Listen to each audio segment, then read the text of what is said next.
Hi everyone! So sa ngayon tignan natin kung ano mensahe ng Panginoon para sa ating lahat. I am sensing that you do have a backstabber friend around. So patuloy ko nasa-sense yun. So we have this one in either ways with a ladder.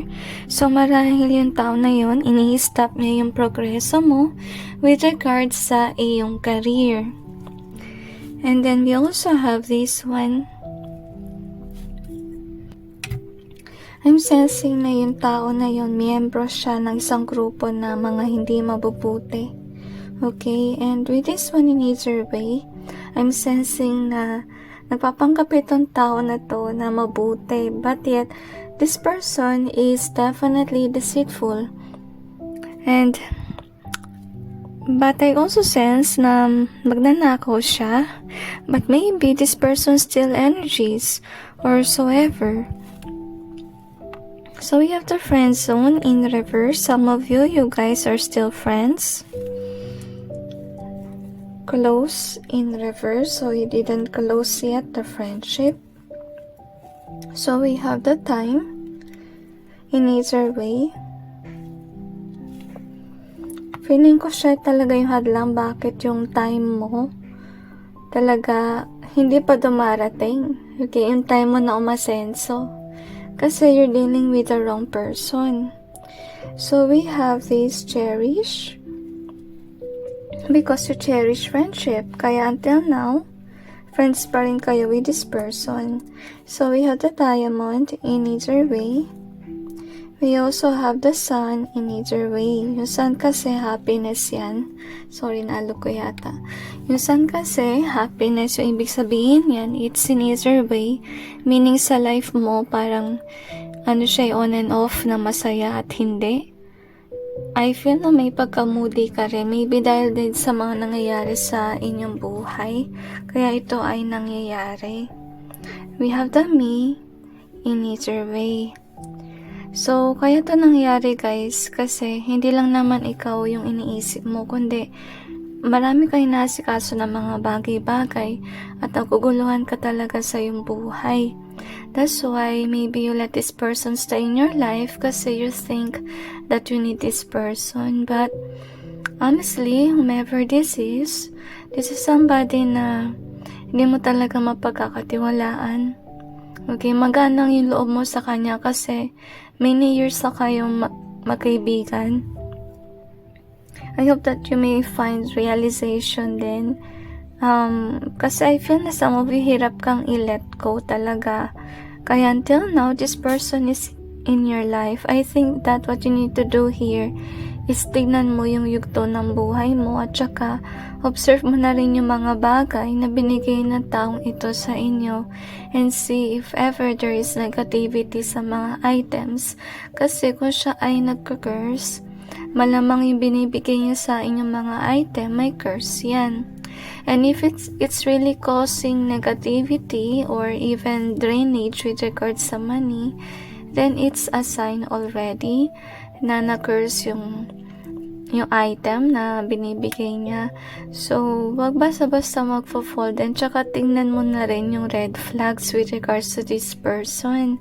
Isa kasi sa sign na isang tao ay mangkukulam is that mahilig siya magbigay ng gamit, kahit di mo naman birthday, bigay siya ng bigay. To the point na magka-wonder ka na sobrang bait naman ng tao na to, bigay ng bigay. May tendency na makopya mo yung ganong pag-uugali niya kasi namangha ka. But yet in reality, this person is actually using those items to curse, to put negativity, kasi kung sino man siya, ayaw niya makita yung worth mo. So, maybe yung isa sa nilagay niya sa yung curse is actually illusion. So, you may not know yourself. And not only that, kasi nakita naman natin dito, may pagnanakaw na nagaganap. Hindi naman ibig sabihin pera yung ninanakaw, pero I would say na it could be energy. Okay? Maybe this person is putting their energy onto you, kaya naging moody ang mood mo kahit nasabihin natin sa araw na yon, wala ka naman dapat ika-moody or ikagalit. Ibig sabihin lang noon na nilagay niya sa yung kanyang energy para makuha niya yung iyong positive vibe or energy. So, mag-ingat ka sa ganyan tao kasi, mabilis ka niya sigurong manakawan ng energy kasi nga may mga items ka na curse na nagaling sa kanya. So, be mindful na rin sa nare-receive mo mga gamit and pray to God na rin to help you protect your own energy, your own self, your own trait.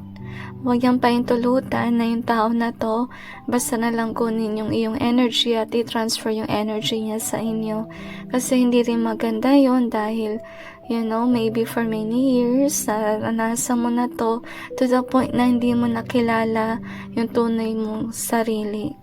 Okay? Ganun din guys, if ever you do have kids. Okay, wag niyong basta-basta silang pagagalitan if they did something wrong kasi can be somebody place a toxic energy or trait onto them. At ipagdasal mo na lang din sila.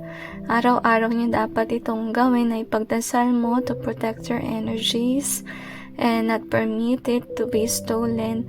Talagang need talaga na maging close kay God, lalo na yung mga salbahe na tao na yan, lumalala yung ginagawa nila. Okay? At saka alam mo naman, yung environment sa school talaga mahirap. To be honest, some teachers, they curse their own students. Okay? Kaya, kung sakali man, let's say, yung anak mo, hirap sa school, hirap mag-memorize, sometimes kasi siguro pinagtitripan niya ng teacher or kung sino man na nagka-curse, na nilalagyan niya ng forgetfulness spells yung bata. So, might as well talaga na i-pray over mo talaga siya sa ating Panginoon na alisin lahat ng curses na nilalagay sa kanya at protection na rin. Alright? Ganun din kasi nangyari sa'yo based on your reading na pinipigilan ng tao na to kung sino man yung friend mo na umangat ka. Baka rin kasi manilalagay din siya sa inyo na forgetfulness spells or clumsiness spells even.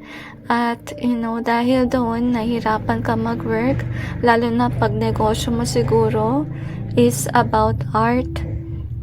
Kasi kung sa art yan, syempre kung maging clumsy ka, mali-mali yung ginawa mo. So, yun. At obserbahan mo na rin yung sarili mo. Tsaka huwag kang magsasabi kung ano yung balak mong gawin. Lalo na if you're dealing with a person na nagka-curse. Kasi baka kina-curse niya yung mga ginagawa mo. Okay? Nagsisend siya ng mga nasty spells para, hindi maging maayos yung career mo. Siguro napapansin mo na rin sa sarili mo na hindi ka makapag-concentrate sa work mo and you don't know why. It's because you're cursed. To be honest, somebody is cursing you behind the scenes. I think you really need to sort out your friends. If ever marami kang friends, hindi mo alam kung sino yung nagka-curse sa inyo, pray over ka kay God para may pakita niya sa inyo kung sino yun. Kasi sabihin mo na ayaw mo na ng ganito, na lagi na lang na minamalas ka at hindi mo nakilala yung sarili mo kasi ibang energy yun na sa'yo. Mag-pray ka, maging close ka sa panghal nating Panginoon kasi siya lang talaga yung makakapagligtas sa atin sa mga oras na to. Alright, so anyway, that's it everyone with today's reading. I hope that this may give you some insight and awareness, and God bless all of you.